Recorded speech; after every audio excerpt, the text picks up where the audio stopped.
Okay, so we are continuing our barrage of evidence-based techniques for remembering stuff, with the caveat that, of course, step number 1 is that we understand stuff, and step number 2 is that we remember/memorize the stuff. And now we're moving on to memory techniques. So we're going to talk about mnemonics, we're going to talk about the PEG system, and we're going to talk about memory palaces. And I've used all three of these to various extents in various different years of med school. And in this video, we're going to be talking about mnemonics. So what is a mnemonic? Well, I mean, technically a mnemonic is just anything that aids our memory, but traditionally mnemonics are considered those sort of like an acronym, or sort of like an easy way to remember a slightly difficult to remember thing. So for example, medical students are taught that if you want to remember the bones of the hand, you use the mnemonic, some lovers try positions that they can't handle. Some lovers try positions that they can't handle. And that corresponds to the scaphoid, lunate, triquetral, pisiform, trapezium, trapezoid, capitate, and hamate. Some lovers try positions that they can't handle.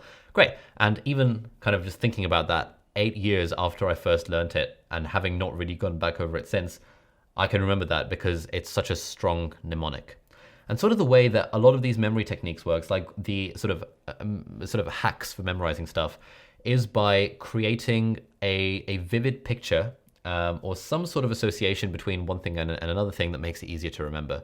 So as humans, we're not very good at remembering words, but we are very good at remembering songs. We're very good at remembering pictures. So if we can turn something into a song or a poem or a picture or something funny or interesting, then our brain is more likely to remember the interesting or the novel. So some lovers try positions that they can't handle. Another one is for the mnemonic for the 12 cranial nerves. There are a few versions of this, but my favorite one is on, they traveled and found Voldemort guarding very ancient Horcruxes. On, they traveled and found Voldemort guarding very ancient Horcruxes, and that is the olfactory nerve, the optic nerve, the oculomotor nerve, the trochlear nerve, the trigeminal nerve, the abducens nerve, facial nerve, vestibulocochlear nerve, glossopharyngeal nerve, vagus nerve, accessory nerve, and hypoglossal nerve. On, they traveled and found Voldemort guarding very ancient Horcruxes. So that would be one way of remembering the 12 cranial nerves.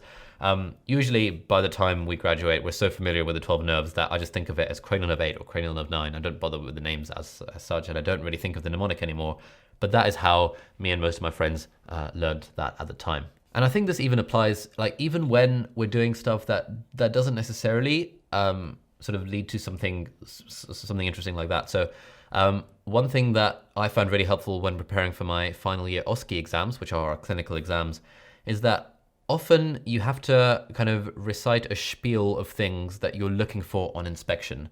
So for example, if you're examining a lump on the skin, there's a few different things you want to be looking at, and there's different ways of remembering them. So the way that me and most of my friends did it, if I can remember now, was like the 4 S's, 4 T's, and 3 P's or something. So the 4 S's would be sight, size, surface, and shape.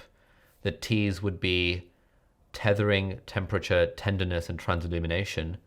And the P's would be, I can't remember what the P's are. Maybe it was just 4 S's and 4 T's and I'm confusing with something else. But at the time, obviously this was fresh in my mind because I had exams coming up, but now it's like 3 years later and I can't remember these very often.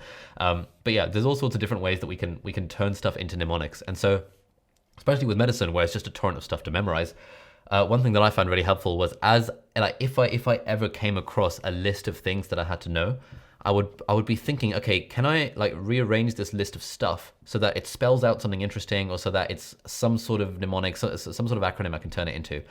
And that just makes studying a bit more fun because it means it's more of a game. Be like, ooh, what sort of funky way can I remember to remind myself of the different types of lumps in the testicle? And you can make something funny for that. Or what's the sort of mnemonic that I can use for the cardiovascular examination? So essentially, what I'd recommend is whenever you're studying anything that requires learning a list, there's almost always a way to turn that into a mnemonic of some sort. But with the caveat that it's very easy to become overly reliant on mnemonics. And what you shouldn't do is rely on mnemonics at the expense of understanding. So there's all sorts of stuff about, if someone says, what are the causes of atrial fibrillation? There's basically 3 things: ischemic heart disease, rheumatic heart disease, thyrotoxicosis, and alcohol is sort of the fourth one. Those are the common cause of atrial fibrillation, which is one of the conditions you can get in the heart. But someone on the internet has made a long-ass mnemonic spelling atrial fibrillation, and it's pretty ridiculous because I have no idea what it even is, but I just saw it one day and I was like, what the hell is this? Because there's 15 different causes of atrial fibrillation, but it doesn't tell you what the most common ones are, which is just a bit well, maybe alcohol, thyrotoxicosis, rheumatic heart disease. If those four are the most common, then I will eat my hat. Alcohol, thyrotoxicosis, rheumatic heart disease, and ischemic heart disease, ATRI. But if it's in any other order, I'm gonna be livid about that mnemonic, because well, what we don't want to do is rely on mnemonics. And so if a doctor were to ask us, hey, what are the causes of atrial fibrillation? We don't want to be reciting the mnemonic and thinking, oh, there's this, that, and the other, and get the really rare stuff before the really common stuff. We want to be sensible about it and give it in a reasonable order. So that's just kind of the only thing to keep in mind when using mnemonics, is that we shouldn't become overly reliant on them, especially if it comes at the expense of understanding. But having gotten this far in the class, I'm sure you know by now that understanding is by far the most important thing.